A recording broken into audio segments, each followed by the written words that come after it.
Vauides, nën kujdesin e kryebashkiakut Kristian Shkreli, ka festuar për të 4-tin vit radhazi ditën e emigrantit, një aktivitet tashmë i kthyer në traditë dhe në një nga momentet më të veçanta të verës për familje që jetojnë dhe punojnë jashtë vendit. Fusha sportive në Bushat u kthye në një hapësirë feste, ku emigrantët dhe banorët e zonës u bashkuan për të kaluar një mbrëmje mes muzikës, emocioneve dhe argëtimit. Luizelli ishte surpriza e parë e mbrëmjes. Këngëtari shkodran vlerësoi simbolikën e kësaj dite, duke shprehur mirënjohje për emigrantët shqiptar që pavarësisht largësisë vijojnë të mbeten të lidhur me vendlindjen dhe komunitetin e tyre. Gjithë duhet me thonë emigrantave se mos me kanë ata gjysa më tepër s'do ishin këtu. Se ata punojnë tre fish, do me thonë, për veti, për njerëz të tyre, po dhe për ata që janë këtu, kështu që jena mirë njohës tanë jetën.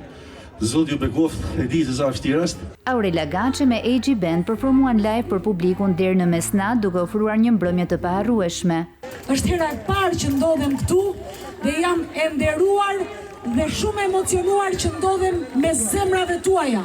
Dita e emigrantit synon të përcjell mirënjohjen për kontributin e emigrantëve dhe rëndësinë e lidhjes së tyre me vendin ku kanë lindur e janë rritur.